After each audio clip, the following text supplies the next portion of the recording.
London living with Rizwan Rashid के साथ रिजवान रशीद आपकी खिदमत में हाजिर है। अस्सलाम वालेकुम नाजरीन। और मैं इस एतमाद के साथ कह सकता हूँ कि बहुत ही कम जो है वो गवर्नमेंट्स हैं जिन्होंने अपनी आवाम का, अपने बिजनेसेस का, अपने स्टूडेंट्स का इतना अच्छा ख्याल रखा है। और मैं सलाम पेश करता हूँ जितने भी हमारे गवर्नमेंट के इदारे हैं, उन्होंने ना सिर्फ अच्छा एक एहसन इकदाम किया, प्रोटेक्शन दी और guidance the through out this process. और कोविड-19 के इस फेज़ 3 के खुलते ही एक नए दौर का आगाज़ होगा। तो जो मार्च 15 में जब कोविड-19 का लॉकडाउन स्टार्ट हुआ, लोगों ने बड़े तज़ब्ज़ुब में शिकार थे और फिर फौरी तौर पे ये अनाउंसमेंट हो गई कि कैनेडियन इमरजेंसी रिलीफ बेनिफिट दिया जाएगा, जो कि जितने भी एम्प्लॉयड लोग थे जो पिछले सालों में काम कर रहे थे, अब वो नहीं काम कर सकते क्योंकि वो लॉकडाउन है, उनको $2000 का बेनिफिट दिया जाएगा। तो उसकी कोई और शर्त नहीं थी, एज लॉन्ग एज आप कैनेडियन शहरी हैं, आप यहाँ पे रह रहे हैं और आपकी जॉब लॉस हो गई तो उसकी वजह से आप घर बैठेंगे, या आप जॉब लॉस नहीं भी हुई लेकिन आप उस लॉकडाउन की वजह से घर में बैठे तो आपको वो $2000 मिला था। अब वो $2000, उसके बाद एक और अनाउंसमेंट हुई जो कि बिजनेस लोन के बारे में, आपको सारी इन्फॉर्मेशन मालूम हुई होगी। बिजनेस लोन $40,000, फिर उसके बाद उसी के अंदर वेज सब्सिडी की बात हुई, रेंट सब्सिडी की बात हुई बिजनेस ओनर्स के लिए कि जो अपने जो एम्प्लॉई रिटेन करना चाहते हैं, जो उनको मेंटेन करना चाहते हैं, उनको गवर्नमेंट उसके बारे में उनकी तनख्वाहों के बारे में, उनकी तनख्वाहों की मद में उनको फैसिलिटेट करेगी। फिर रेंट सब्सिडी आई कि गवर्नमेंट ने उन कारोबार में जो कारोबार बंद हैं, लेकिन जाहिर है एक लैंडलॉर्ड की जानिब से उनके लिए वो मोर्टगेज पे करनी थी, उनकी भी किस्तें जानी थी, तो इसलिए उनको भी पैसा चाहिए था। तो they come to a resolution to help the landlord as well as the tenant with the rent subsidy. और बाद में स्टूडेंट्स का भी आ गया कि स्टूडेंट अप्रैल 15 में, स्पेशली जो पोस्ट ग्रेजुएट जो यूनिवर्सिटीज़ कॉलेजेस में पढ़ रहे हैं, उनको समर जॉब्स में चाहिए थी, तो there was another resolution came pass, students को भी 1250 मिले और अगर कुछ ऐसी कंडीशन उनको उससे थोड़े से ज़्यादा भी मिल सकते हैं। तो अच्छा, अब ये सारा जो रिलीफ बेनिफिट है, इसकी टैक्स इम्प्लीकेशंस भी हैं और फिर उसके साथ साथ वो कंडीशंस भी हैं जो शायद किसी ने गलती से अप्लाई कर दिया, क्योंकि पहले कुछ उबाम थे, शकूक व शुबात थे या कोई क्लैरिटी नहीं थी, तो कुछ लोगों ने सर्व, जिसको हम कैनेडियन इमरजेंसी रिलीफ बेनिफिट कहते हैं, वो अप्लाई कर दिया, तो दे वर नॉट एलिजिबल नाउ। अभी जो उसके बारे में क्लैरिटी आई है कि अगर आपने गलती से किया है तो यू हैव टू पे बैक, अगर आप पे बैक नहीं करते तो उसके ऊपर पेनल्टीज भी हैं और उसके अंदर एक इम्प्रिजमेंट 6 मंथ इम्प्रिजमेंट भी है। तो इस बारे में हम बात करेंगे। मेरे साथ मेरे गेस्ट हैं आज सेंचुरी अकाउंटेंट से शादाब तारिक साहब। शादाब तारिक एक CPA भी हैं और CGA भी हैं। ये बड़े अरसे से लंदन में सेंचुरी अकाउंटेंट के नाम से बिज़नेस करते हैं। तो आज मैं इनको काफ़ी पूछता रहता हूँ, तो आज मैं अपने नाजरीन के पास लेकर चलता हूँ। तो welcome to the show Shadab. बहुत बहुत शुक्रिया आपका मुझे प्रोग्राम में लेने का। शादाब भाई, बड़ी खुशी है। मैं आपसे गाहे बगाहे आपसे सवालात करता रहता हूँ, आपसे इंफॉर्मेशन लेता रहता हूँ, लेकिन आज का ये प्रोग्राम हमने इसलिए किया कि पूरी कम्युनिटी के साथ शेयर किया जाए कि इन सारे जो पेमेंट्स हैं, रिलीफ फंड्स हैं, ये जो जितनी भी हैं, और इसके साथ साथ एक्चुअली अप्रिशिएट भी कर रहे हैं हम कि कनाडा एक ऐसा मुल्क है जिसने इस कोविड-19 में ना सिर्फ लोगों को संभाले रखा है, और हम अगर आप अपने साउथ में देखते हैं तो इतना ज्यादा वो कोविड-19 फैल चुका है कि वो अनकंट्रोलेबल है, जबकि कनाडा में अल्लाह का बड़ा लाख लाख शुक्र है कि हम इस मूजी मर्ज से काफी हद तक बचे हुए हैं। और साथ साथ जो फाइनेंशियल इम्प्लीकेशन आई, पर्सनली जो जॉब लॉस हो गया, या जॉब में नहीं जा सकते, या आपको प्रोफेशनली अगर आप बिजनेस ओनर हैं तो उसमें इम्पैक्ट आपको उसमें मिला, और इवन स्टूडेंट्स जो कि शायद वो काम कर सकते थे समर में, वो भी ना कर सके तो उनको भी मिला। तो सबसे पहले हम सर्व जो Canadian emergency relief fund benefit का $2000 पर एलिजिबल पर्सन जो लोगों को मिल रहा है, तो उसके बारे में बताइए कि पहले उसके थोड़ा सा डिफरेंट था, उसको अप्लाई करने के लिए हर बंदा अप्लाई कर सकता था। अब वो उन्होंने आहिस्ता आहिस्ता उसको मजीद सख्त किया है ताकि वो एलिजिबल लोगों तक जाए। इसके बारे में बताएं कि आप क्या देखते हैं, what changes from start to finish happen, और अब करंटली उस पे क्या है? जी। ऐसा कि ये जो सर्व है ये सबसे पहले अनाउंस हुआ था मार्च 15 के अंदर। ठीक। और जैसे ही प्राइम मिनिस्टर ट्रूडो ने जब अनाउंस किया था कि हम मार्च के अंदर कि हम अगले नेक्स्ट 3 to 4 मंथ्स हम लॉकडाउन में जाएंगे, तो जी। सबसे पहला जो प्रोग्राम आया था ना वो यही था सर्व। मार्च 15 से ये स्टार्ट हुआ था। तो इनिशियली इसके अंदर ऐसा था कि 5 उन्होंने पीरियड्स रखे थे, जिस तरह के मार्च 15 से लेके अप्रैल 11 तक फर्स्ट पीरियड था। इसी ठीक। तरह फिर आगे वो कंटिन्यू करता गया। तो आउट ऑफ 5 आप मैक्सिमम जो है वो 4 पीरियड्स के लिए क्वालिफाई करते थे, यानी कि अप टू 16 वीक्स कोई भी ले सकता था। इसकी ठीक। इसका तरीकाकार ये था कि फॉर एग्जांपल अगर आप पहले पीरियड में क्वालिफाई नहीं कर सकते थे तो स्टिल यू हैव 4 पीरियड्स जिसके अंदर के आप सर के लिए मेल से। एलिजिबल थे। ठीक है। लेकिन फिर अब मई 25 के अंदर आके फिर दोबारा इसके अंदर रिवीजन हुई है।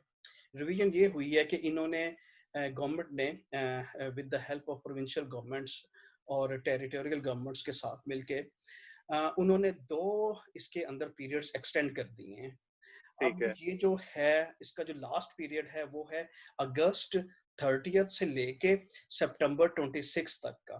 ठीक। लेकिन टोटल 7 पीरियड्स के अंदर स्टिल अभी भी आप जो क्लेम कर सकते हैं सर, वो 6 पीरियड्स के लिए हैं।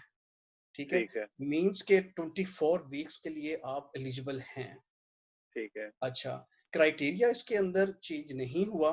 क्राइटेरिया शुरू से यही था कि यू हैव टू अर्न, अगर आपने लास्ट 12 मंथ्स या 2019 के अंदर आपकी $5,000 ऑफ एम्प्लॉयमेंट इनकम है, ठीक है, या फिर अगर आप सेल्फ एम्प्लॉयड हैं तो आपकी $5,000 तक ग्रॉस इनकम है, ठीक है, या ठीक है। टैक्सेबल इनकम है, तो हम्म। आप इसके लिए एलिजिबल हैं। तो उसी क्राइटेरिया को ही इन्होंने कंटिन्यू किया है ये नेक्स्ट 2 एक्सटेंशंस के अंदर। और आगे इसके अंदर एक्सटेंशन होती है या नहीं होती वो अभी पता नहीं है, लेकिन क्राइटेरिया अभी सेम है। ठीक। तो इसमें अब जब उन्होंने अप्लाई किया, उसके दो तरीके थे, पहले फोन पे था, उसके बाद उसका आया कि आप ऑनलाइन भी पोर्टल भी चल पड़ी, फिर उसमें वहां से मिलना शुरू हुआ। अब इस पे बारे में अभी रिसेंट जो आई है कि अगर किसी ने गलती से ले लिया है, वो एलिजिबल नहीं थे, तो उसकी रीपेमेंट के बारे में और इवन कैद तक 6 महीने की कैद के बताया गया है, तो उसके बारे में थोड़ा सा बताइए। जी, एक्चुअली ये अगर जिसने भी अप्लाई किया है तो वो एक अंडरटेकिंग देता है कि वो अंडर ओथ जो भी इंफॉर्मेशन प्रोवाइड कर रहा है वो उसके मुताबिक बिल्कुल दुरुस्त है। ठीक है। अच्छा, शुरू में इसके अंदर प्रॉब्लम्स ये आई थी कि कुछ लोगों ने इसके अंदर क्योंकि वो ले ऑफ हुए तो उन्होंने ईआईबी अप्लाई कर दिया, और जैसे ये सर्व का अनाउंस हुआ तो उन्होंने सर्व भी अप्लाई कर दिया। क्योंकि शुरू के अंदर इसके अंदर फर्स्ट मंथ के अंदर ऑलमोस्ट फर्स्ट मंथ या फर्स्ट 2 मंथ्स के अंदर मिलियन के पास पास लोगों ने इसके अंदर अप्लाई कर दिया। सिस्टम के ऊपर काफी उस वक्त बोझ आ गया और तकरीबन हर एक किसी कई लोगों को 2 पेमेंट्स भी आई। और उसके अंदर ये भी हुआ कि चेक एंड बैलेंस नहीं रहा, और जिसने ईआई अप्लाई किया उसको भी सर्व आ गया और उसकी ईआई की पेमेंट्स भी कंटिन्यू रही। तो इसके लिए फिर उन्होंने नेक्स्ट फेज के अंदर फिर उन्होंने ये देखा, और एक नया उन्होंने फिर इम्प्लीकेशन यानी कि एक नया सेटअप प्रोग्राम इंट्रोड्यूस करवाया कि जिसके अंदर ये था कि अगर आपने गलती से ले लिया है तो आप उसको वापस कर सकते हैं। अगर आपको चेक आया है तो आप चेक उसी तरह ही उसको रिटर्न कर दें सीआरए को। अगर आपको डायरेक्ट डिपॉजिट आया है तो आप अपने माई अकाउंट में जाके उसके थ्रू आप रिटर्न कर सकते हैं। तो ये तो है कि अगर आपने अनइंटेंशनल मिस्टेक की और आपने बाद में देखा कि हाँ ये मुझे गलती से आ गया है और मैंने इस तरह इसको, ये 2 तरीके थे वापस करने के। उसके बाद एक और रीजन ये थी कि शुरू में लोगों ने पैनिक होके जिस पीरियड के अंदर क्वालिफाई नहीं भी करते थे उन्होंने भी अप्लाई कर दिया। तो जो कि काफी मेरे क्लाइंट्स थे, फिर उन्होंने मेरे से राय भी ली और फिर मैंने उनको यही मशवरा दिया कि आप इसको जो है फौरन जो है फर्स्ट प्रायोरिटी के ऊपर वापस कर दें। इसलिए कि आप जब कोई चीज अंडर ओथ देते हैं तो इसका मतलब है कि आप अब उससे एक तो आपने पहले ही कमिट कर लिया है कि एवरीथिंग इज करेक्ट, और अगर आपके रिटर्न करने से पहले सीआरए आपको अप्रोच कर लेता है, तो फिर आपके पास ये राइट नहीं है कि आप कोई लेम एक्सक्यूजेस ले सकें। तो उसके अंदर ये है कि अभी सीआरए इसके ऊपर काफी टफ नहीं है। फ्यूचर में जाके उसके ऊपर क्या वो इम्प्लीकेशंस करते हैं और क्या वो आप ऊपर आगे प्रोसीजर्स लेते हैं कि इसको रिकवरी के लिए। लेकिन फिलहाल इसका यही है कि वो जो भी जिसको रिटर्न आ गया है, डबल जिसको आ गई हैं पेमेंट्स, वो उसको बड़ा इजीली उसको पे बैक कर सकता है। तो शादाब भाई, इसमें ये भी है ना कि हम जो इसको अब अपने टैक्स में अपने नेक्स्ट जब 2020 के टैक्स फाइल करेंगे, तो इसमें हमें एज अ इनकम इसको शो करना है। तो जी, इसका मतलब है जो ये हमें ये बेनिफिट मिल रहा है, हमें इस पे टैक्स भी पे करना पड़ेगा। एग्जैक्टली। अनलाइक सैलरी जिसके ऊपर ऑलरेडी आपका सीपीपी या टैक्स कटा होता है, सब जो है आपको ग्रॉस अमाउंट मिल रही है, विच मीन्स कि आपके ऊपर जो 2000 आपको मिल रहा है और जितनी आप पीरियड्स के लिए लेंगे उसको मल्टीप्लाई कर लें और उसका वो आपकी इनकम आएगी। इसके अंदर CRA eight the end of the year आपको एक स्लिप इशू करेगा।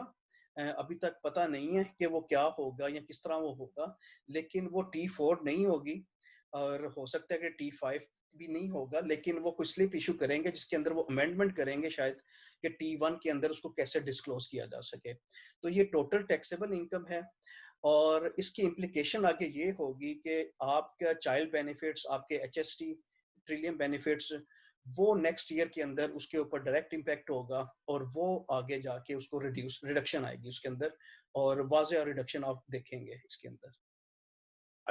अच्छा, वाज़ेह रिटर्न आप कह रहे हैं कि देखेंगे, जी, क्योंकि फिर आपकी इनकम ब्रैकेट बढ़ इनकम, जानी है। तो आपका इनकम स्लैब बढ़ जाएगा। और हम्म। अगर पहले अगर आपकी वाइफ भी अगर आपकी स्मॉल बिजनेस में है और पहले अगर उन्होंने भी क्लेम किया है, तो जो पहले हस्बैंड वाइफ की जो था बेसिक अलाउंस जो कि ठीक। हस्बैंड को शिफ्ट हो जाता था इन केस के उनकी इनकम अगर जीरो थी या लो थी, तो अब शायद वो पूरा यूटिलाइजेशन उधर ही हो जाए उनकी। तो इस वजह से इसकी दोनों की जो स्लैब्स हैं वो डेफिनेटली हिट करेंगी। अगर स्लैब्स जब एक्सीड आपकी जो एग्जॉस्ट हो जाएंगी, तो उसकी वजह से आपका जो ट्रिलियम बेनिफिट्स हैं, चाइल्ड बेनिफिट्स हैं, एचएसटी बेनिफिट्स हैं, डेफिनेटली वो जो नॉन रिफंडेबल क्रेडिट्स हैं वो भी इम्पेक्ट करेंगे। ओके। जी। ओके। और अच्छा, अब जी, जी, जी। इसके अंदर एक और टेक्निकल ये चीज है कि अगर किसी ने ले ऑफ हो गया due to hmm, hmm. Covid hmm, hmm. और वो दोनों तरीकों के लिए एलिजिबल था, नंबर वन के वो सर्विस कनाडा के पास जाए और जाके ईआई अप्लाई करे। दूसरा उसका ये भी एलिजिबल था कि अगर वो सीआरए के थ्रू सर्ब अप्लाई करे। तो इन ठीक। केस के अगर किसी ऐसे बंदे ने जो कि पूरा जिसका एज पर द टेरिटरी जिधर वो रह रहा है उसकी इन्फ्लेशन पॉइंट ऑफ व्यू को मद्देनजर रखते हुए और उसके टोटल नंबर ऑफ आवर्स को मद्देनजर रखते हुए अगर वो पूरे 9 मंथ्स की ईआई के लिए एलिजिबल है, लेकिन वो इसके बावजूद अगर सर्ब अप्लाई कर देता है, तो इट मींस कि अब उसको सर्ब के 2000 आ रहे हैं और वो मैक्सिमम 6 वीक्स 6 जो पीरियड्स हैं उसके लिए वो एलिजिबल है, विच मींस कि वो 6 मंथ्स के लिए वो एलिजिबल है उसके सर्व के लिए। तो क्या उसके बाद वो ईआई अप्लाई कर सकता है कि नहीं कर सकता? तो टेक्निकलिटी क्वेश्चन ये है कि उसके बाद वो अपना ईआई कंटिन्यू कर सकता है।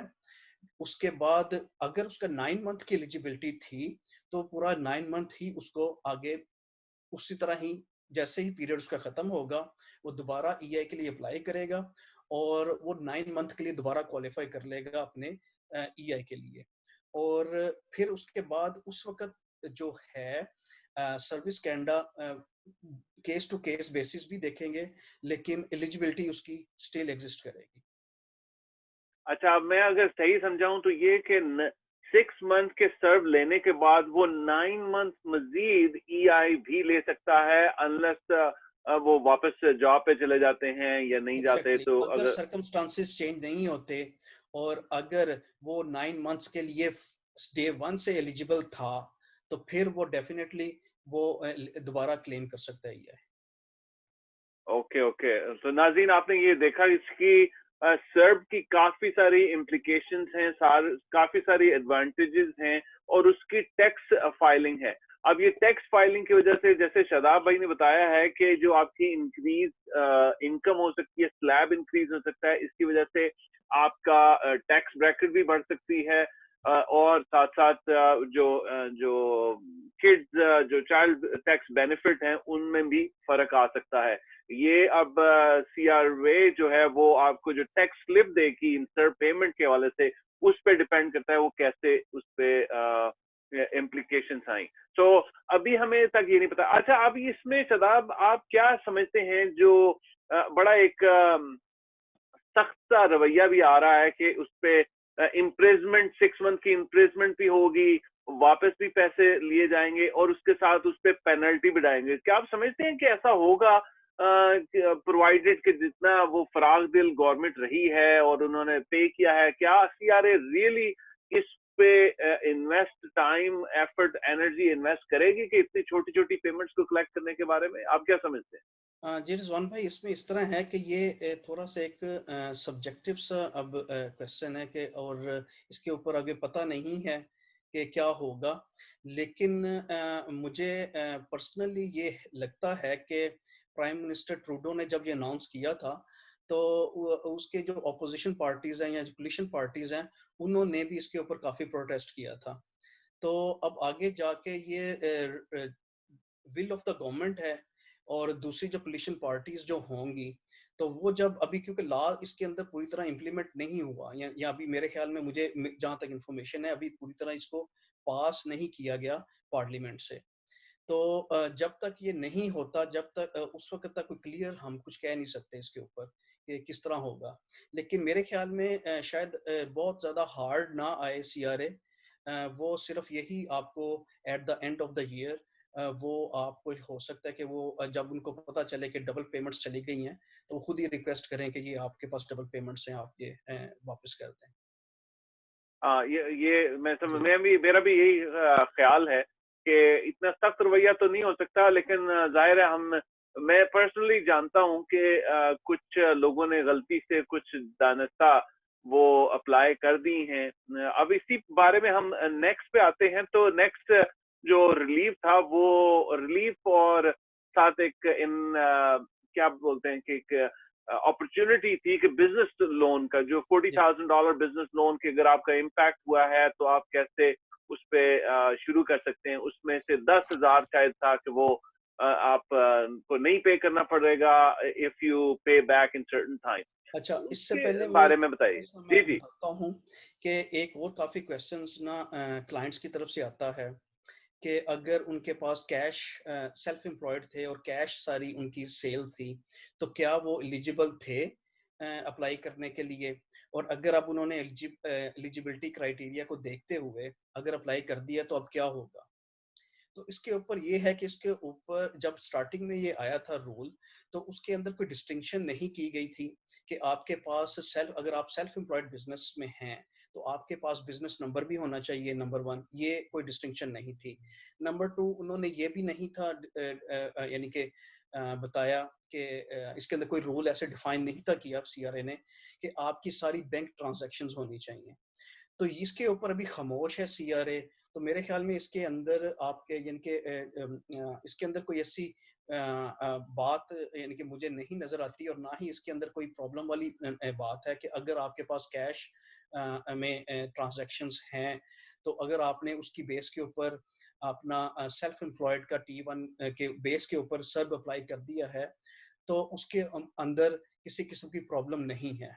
तो स्टिल यू आर एलिजिबल, और as per the law, current law, which and the rules and regulations, you are eligible and there is no harm in it.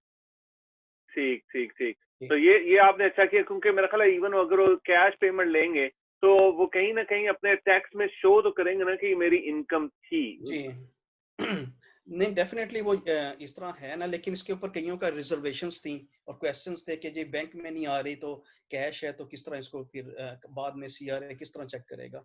तो अभी सीआरए के इसके ऊपर किसी किस्म का कोई पॉइंट ऑफ व्यू नहीं है, ना ही उन्होंने कोई इसके ऊपर कोई प्रोसीजर डिफाइन किया है।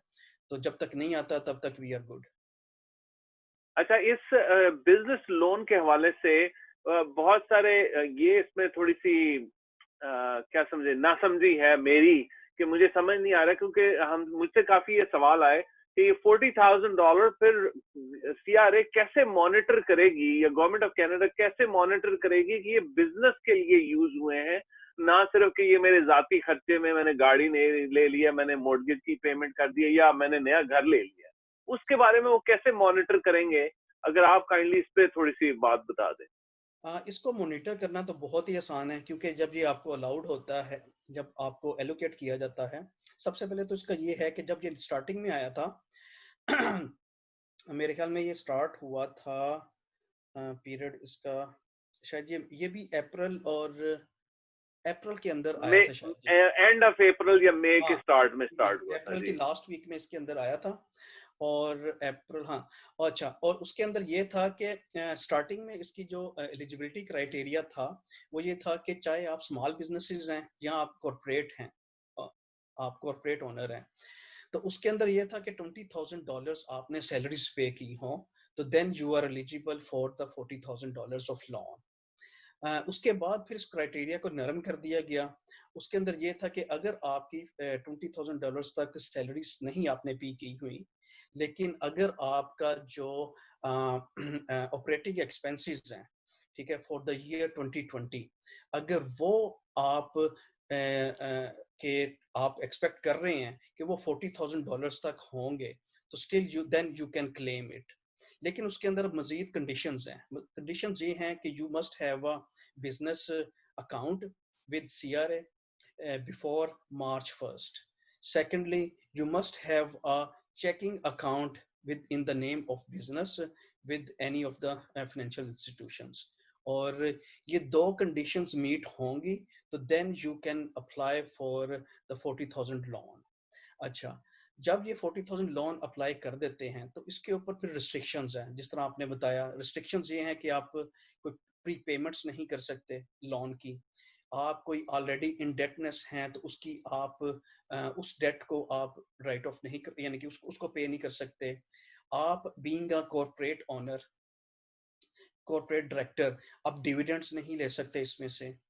और इस तरह की एक दो कंडीशंस हैं जो कि काफी स्ट्रिंजेंट हैं, और ये काफी स्ट्रिंज, इसके ऊपर सीआरए काफी हार्ड आएगा, इसलिए कि आपको ये स्पेसिफिकली दी गई हैं ऑपरेटिंग एक्सपेंसेस के लिए। और इसको मॉनिटर करना इसलिए आसान है क्योंकि ये बैंक के अंदर एक सेपरेट आपको जब अकाउंट एलोकेट किया जाता है, और उसके अंदर जितनी भी ट्रांजैक्शंस होंगी वो बड़ी इजीली ट्रेस आउट हो जाएंगी। अगर आपने डाउन पेमेंट की अपने घर के लिए, तो सारी बात है वो बिल्डर के अकाउंट में जा रही है, which is very easily traceable. हाँ, कैश जो ट्रांजैक्शंस होंगी वो थोड़ा सा उसके अंदर आप कर सकते हैं कि उसको ट्रेस आउट करना शायद मुश्किल हो, लेकिन अदरवाइज इसको ट्रेस आउट करना काफ़ी इजी है। अच्छा, अब इसके अंदर ये है कि इस लोन को आप अगर 31 दिसंबर 2020 से 2021 तक अगर पे कर देते हैं, ठीक है, तो फिर आपको 25% ऑफ द लोन, जो कि 10,000 बनता है, वो एज अ गिफ्ट मिल जाएगा। और उसको आप एज अ आपकी अदर इनकम्स में शो होगा। कॉर्पोरेट टैक्स के अंदर किस तरह शो होगा इसका अभी पता नहीं है, शायद वो ईयर एंड के ऊपर कोई टैक्स स्लिप इशू करेंगी कॉर्पोरेशन को, और same is the case with the T1 personal income tax में भी वो शो करेंगी, और उसके अंदर ही फिर हमें पता चलेगा कि किस लाइन के अंदर इसको हमने अदर इनकम शो करना है। और सेकेंडली इसके अंदर ये है, सपोज अगर आप 20, अच्छा, ये जितना भी पीरियड है 2021 दिसंबर तक का, ये पीरियड इंटरेस्ट फ्री है। इसके अंदर सिर्फ आपने प्रिंसिपल वापस करना है। इन केस के अगर आप 2021 दिसंबर तक इसको जाके पे बैक नहीं कर पाते, फॉर एग्जांपल 40,000 का लोन था, आपने 25,000 पे बैक किया है, अभी स्टिल जो है 5,000 रहता है, तो विच मीन्स के now you are not eligible for the 25% debt gift which is 10,000। तो अब क्या होगा 15,000 का? तो फिर उसके अंदर इन्होंने फिर सीआरए ने इंट्रोड्यूस करवाया था कि अगर आप इस तरह होता है, ये सिचुएशन जब राइज होगी, तो फिर आपका जो 15,000 का जो लोन है वो ऑटोमेटिकली ही कन्वर्ट हो जाएगा 3 ईयर टर्म्स के ऊपर। 3 ईयर टर्म लोन के ऊपर कन्वर्ट हो जाएगा और उसका रेट ऑफ इंटरेस्ट 5% होगा। अब ये इंस्टीट्यूशन जिसके जो भी ये जिसने लिया है वो अपने इंस्टीट्यूट से चेक करेगा कि ये कंपाउंड इंटरेस्ट है मंथली, क्वार्टरली और या डे डे पर डे के हिसाब से इसके ऊपर एक कंपाउंडिंग है। तो उस हिसाब से फिर उसको देखेंगे और ये आगे 3 इयर्स के लिए फिर वो उसकी इंस्टॉलमेंट्स पे कर सकता है। तो ये सीआरए ने डिफाइन नहीं किया, ये वो एवरी इंस्टीट्यूशन वो खुद डिफाइन करेगा अपने।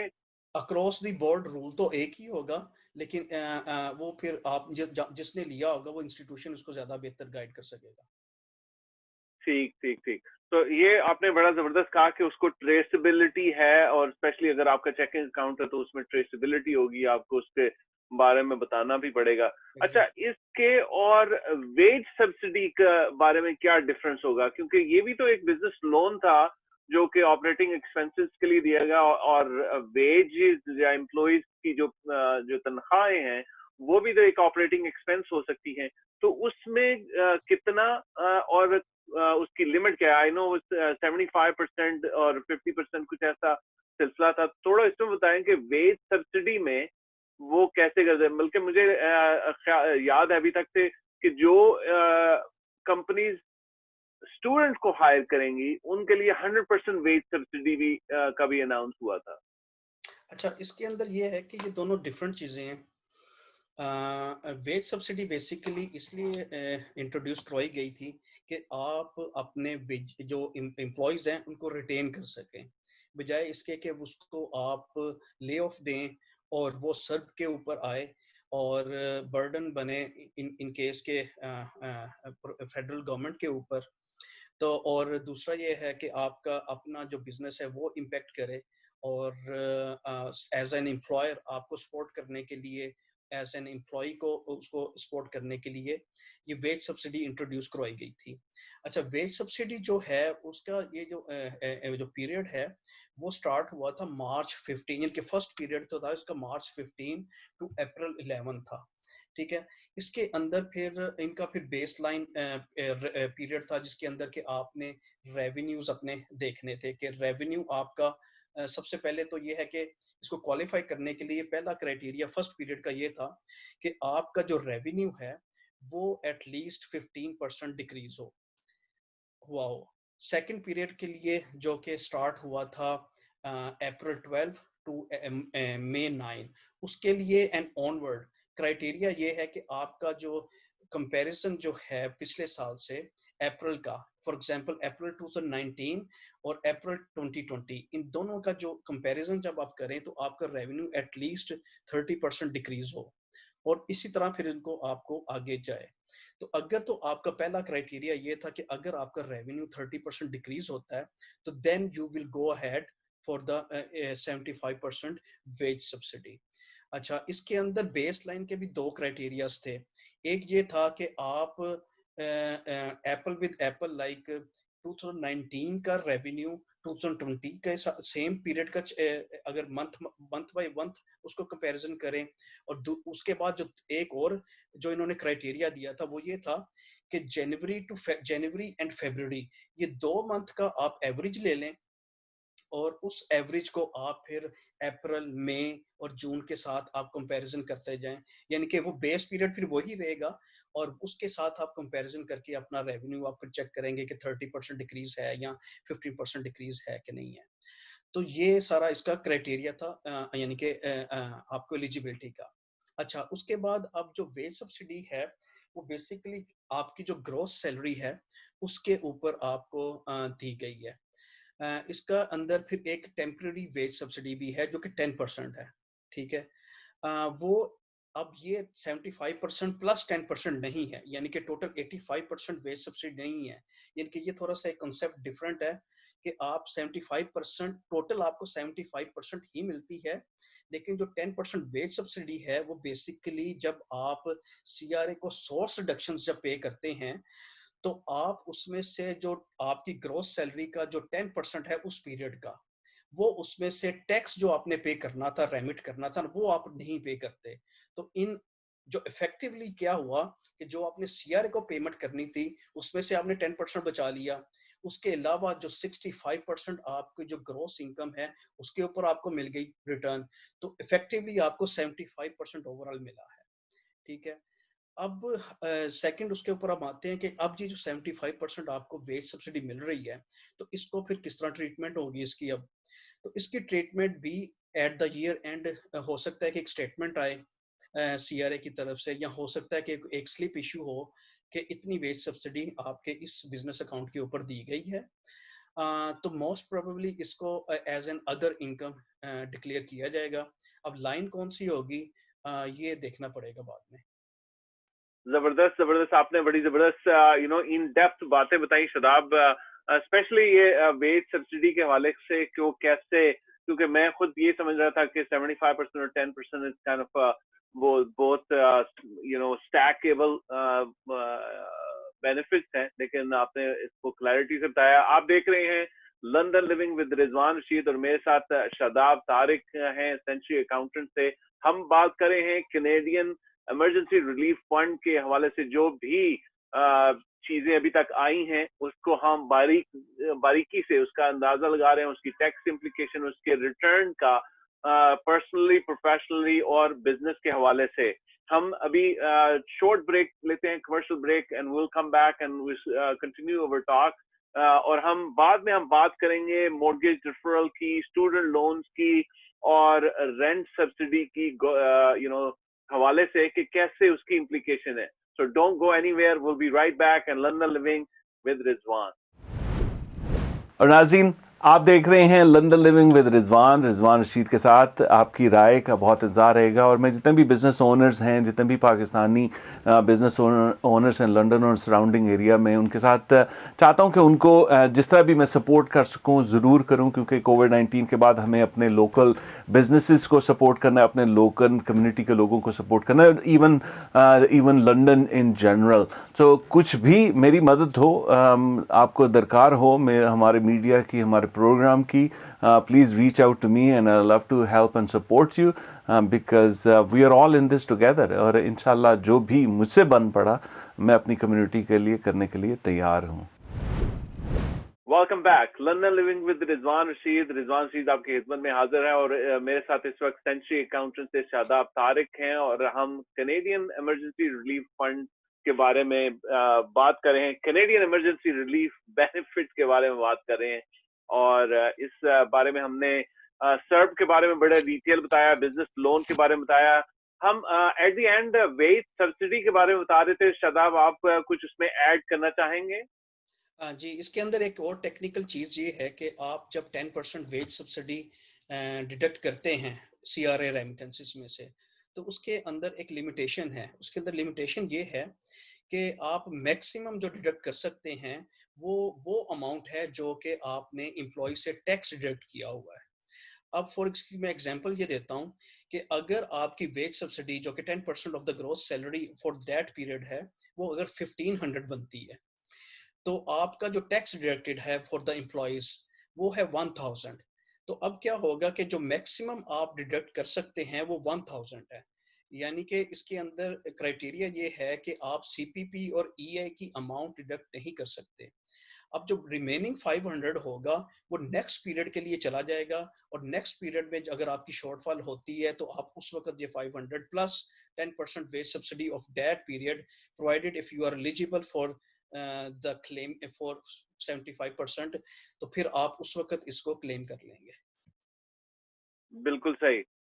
ये आपने बड़ा डिटेल बताया है। और मैं नाज़रीन आपसे ये बताते चलूं, जो भी हमारे बिजनेस ओनर हैं पाकिस्तानी या कोई भी बिजनेस ओनर हैं, अकाउंटेंट के साथ बात करना और एक उस अकाउंटेंट के साथ जो क्लियर नॉलेज रखता हो हर चीजों की, ना सिर्फ उसके प्रोसेस को चलाने की बल्कि उसकी बाद की इम्प्लीकेशन के लिए भी बहुत जरूरी है, स्पेशली बिजनेस ओनर।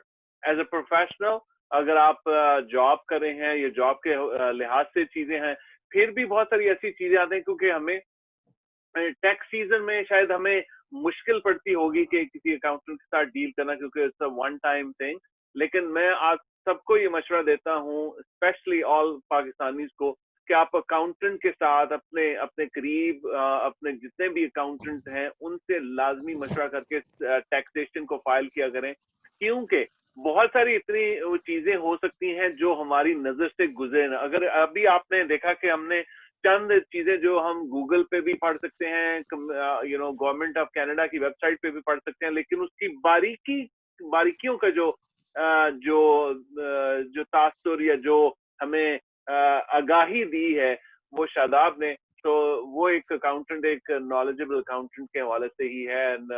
बहुत शुक्रिया उसका। तो मैं इनके बाद शादाब आपके साथ बात करता हूँ रेंट सब्सिडी के हवाले से जो बिजनेसेस को प्रोवाइड की गई, ताकि जो बिजनेसेस जो नहीं, क्योंकि उनका बिजनेस ऑपरेटेबल नहीं है, लेकिन अगर उन्होंने एक शॉप, अपना स्टोर या अपना विद इन ऑफिस कहीं रखा हुआ है, तो वो रेंट तो ड्यू था। तो वो एक तो ये था कि वो लैंडलॉर्ड के साथ कोई सिलसिला करें और या फिर गवर्नमेंट उनको पे करेगी। सो गवर्नमेंट भी एक्चुअली पे करेगी लैंडलॉर्ड को, तो उसके बारे में बताएं और साथ उसकी टैक्सेशन के हवाले से बताइए। जी। अच्छा, ये है कि जब ये पेंडेमिक का आया तो फिर इसके अंदर, क्योंकि ये एक स्पेशल किस्म की सिचुएशन क्रिएट हुई थी जो कि पहले दुनिया इससे रोशनास भी नहीं थी। तो जब ये आया तो फिर जैसे जैसे टाइम गुजरता गया तो न्यू न्यू जो हैं प्रोग्राम्स आते गए। तो उसके बाद जो मेरे ख्याल में फोर्थ या फिफ्थ प्रोग्राम आया था वो ये था कि Canada emergency commercial rent assistant, जिसको कि केकरा भी कहते हैं शॉर्ट फॉर्म में। और ये आया था अप्रैल 24 के अंदर, इसको यानी कि इसकी अनाउंसमेंट हुई थी। और फिर बाद में इसके अंदर डिटेल वर्किंग आई कि इसके ऊपर किस तरह इम्प्लीकेशंस होंगी और इसके प्रोसीजर क्या होगा और इसका एलिजिबिलिटी क्राइटेरिया। तो इनिशियली तो ये था अप्रैल, मई और जून पीरियड के लिए, ठीक है। लेकिन मई 25 को इसको एक्सटेंड कर दिया गया है फॉर एन अदर पीरियड जो कि है जुलाई। अच्छा, इसके अंदर जो क्राइटेरिया है वो ये था कि you must have a commercial property जो कि आपने रेंट पे ली हो। आप जो रेंट पे कर रहे हैं must be less than $50,000, equal to 50,000 और लेस देन $50,000। सेकेंडली, आपका जो रेवेन्यू है वो 70% डिक्रीज हुआ हो, जो कि एक बेसिक यानी कि एलिमेंट है इसका। और मैं समझता हूँ कि बड़ी की पॉइंट है ये कि आपका अगर 70% रेवेन्यू डिक्रीज नहीं हुआ तो फिर आप उस क्राइटेरिया पे पूरा आते ही नहीं है और आप फिर उसके अंदर ये प्रोग्राम आपके लिए एलिजिबल, आप इसके ऊपर एलिजिबल नहीं है। अच्छा, इन केस के अगर आप ये दोनों क्राइटेरिया मीट कर देते हैं तो ये एक मैंडेटरी नहीं है आपके लैंडलॉर्ड के ऊपर कि वो आपके साथ किसी किस्म के एग्रीमेंट के अंदर जाए। लेकिन अगर वो किसी, क्योंकि ये eight the end of the day ये जो प्रोग्राम अप्लाई करना है ये आपके लैंडलॉर्ड ने अप्लाई करना है और ये आपकी म्यूचुअल अंडरस्टैंडिंग है उसके साथ कि आप किस तरह उसके साथ डील करते हैं। और जो है वो आपके साथ एक एग्रीमेंट में आता है। बेसिकली वो ये है कि रेंट फॉरगिवनेस एग्रीमेंट है ये बेसिकली। तो ये वो एक ठीक। एग्रीमेंट जब आप करेंगे तो उसके बाद फिर जब वो अप्लाई करेगा तो उसके अंदर क्राइटेरिया ये है कि गवर्नमेंट जो है वो 50% टोटल रेंट का 50% जो है वो लैंडलॉर्ड को पे करेगी। आप लैंडलॉर्ड को 25% पे करेंगे और लैंडलॉर्ड जो फोरगो करेगा अपना रेंट वो 25% होगा। अच्छा, इसका बेनिफिट क्या है? इसका बेनिफिट दोनों साइडों पे है। नंबर वन कि रेंट, जो बिजनेस ओनर है वो अपना रेंट की वजह से अपना बिजनेस क्लोज नहीं करेगा। नंबर टू, उस रेंट जब वो बिजनेस अगर क्लोज होता है तो लैंडलॉर्ड का रेंट रुक जाएगा। तो अगर वो इस प्रोग्राम में आ जाते हैं म्यूचुअल अंडरस्टैंडिंग में जिसके अंदर के दोनों का बेनिफिट है तो फिर वो बिजनेस भी चलता रहेगा और रेंट भी लैंडलॉर्ड को मिलता रहेगा। तो it is a win win situation जो कि सिचुएशन थी करंटली। अच्छा, अब जो इन्होंने पहले तो क्राइटेरिया ये था कि आपने अप्रैल 2019 का सेल्स उसको आपने देखना है अप्रैल 2020 की सेल्स के साथ। अगर वो 70% क्राइटेरिया मीट करती है तो then you are good to गो।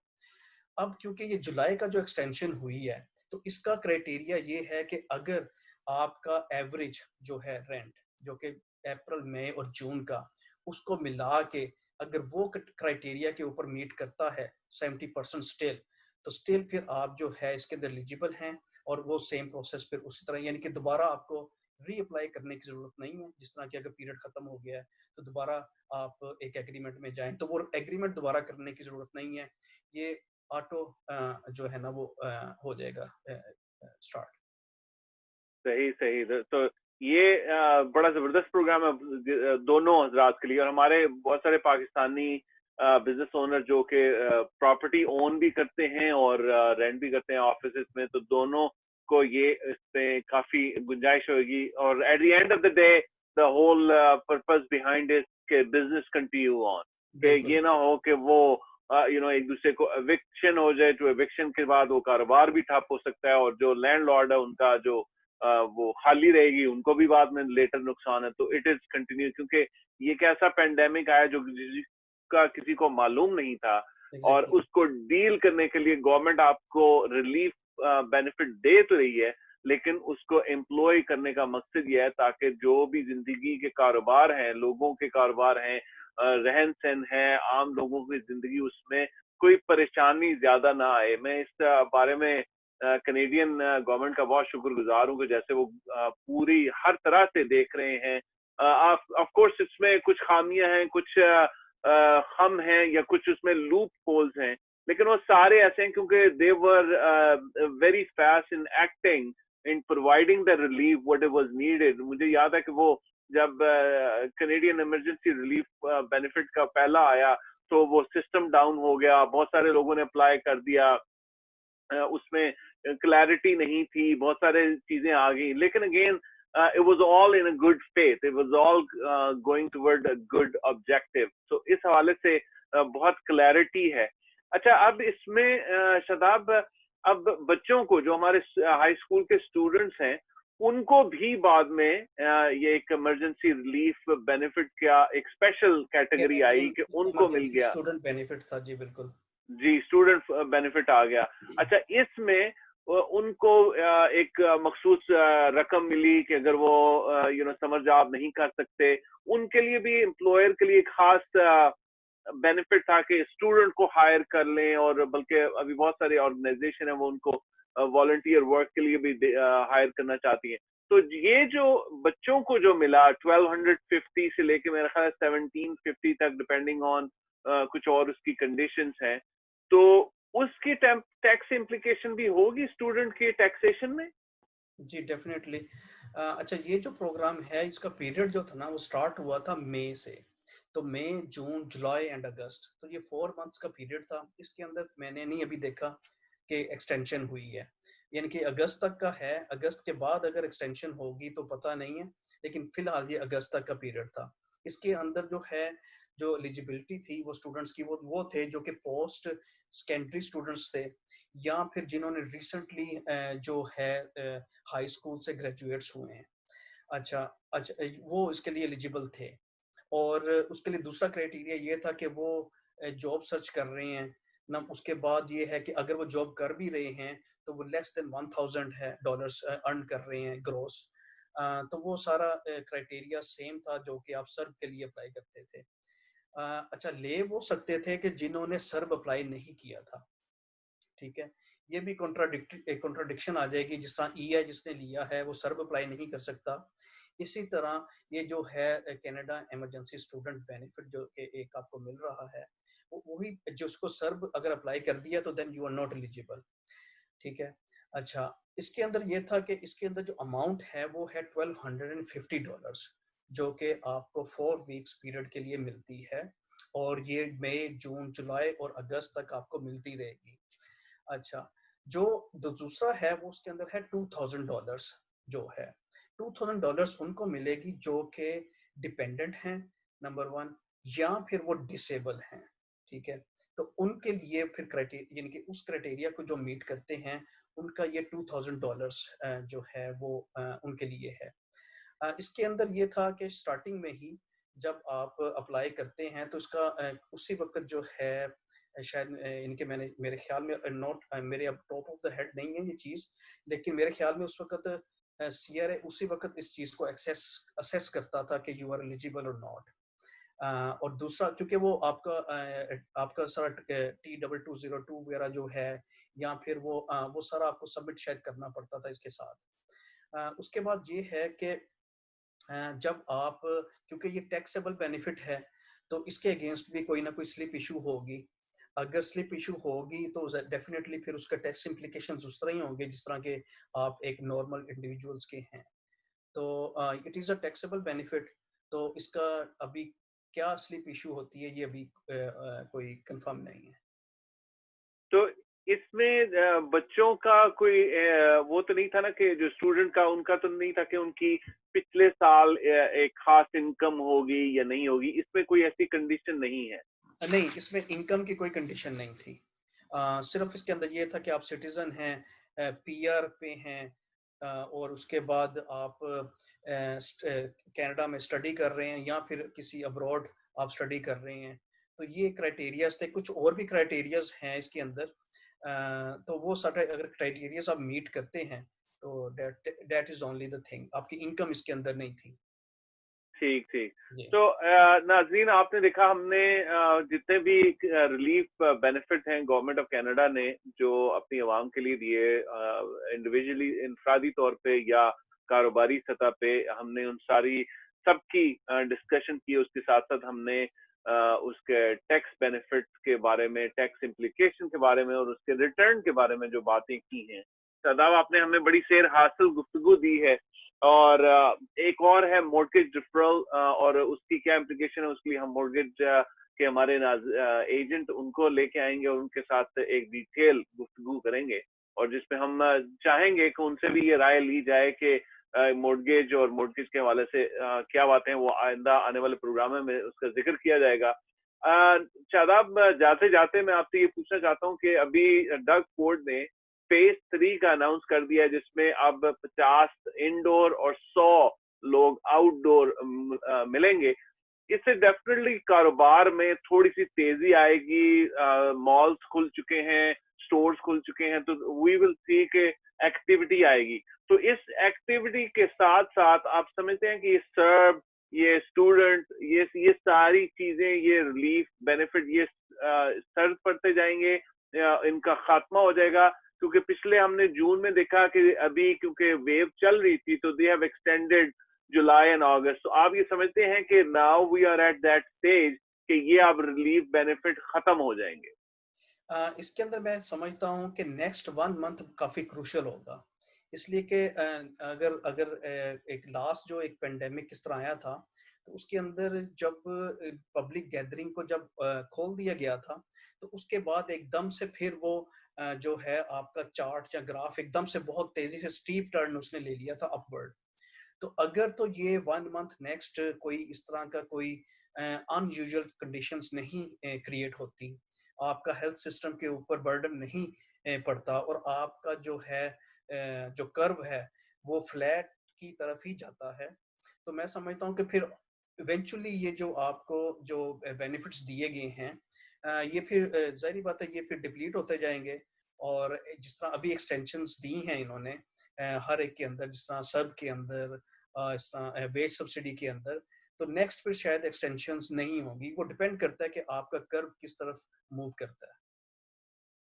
बड़ी बिल्कुल सही बात बताई, क्योंकि हमने ये देखा है कि यूएसए में भी ऐसा ही हुआ कि जैसे ही उन्होंने बिल्कुल गवर्नमेंट ने जो उनके गवर्नर थे उनको फ्री हैंड दिया कि आप खुद से ही फैसला करें कि आपने खोलना है या नहीं खोलना है, और जैसे ही वो खोला वो उनका दोबारा से वो कर्व अपसाइड हो गया।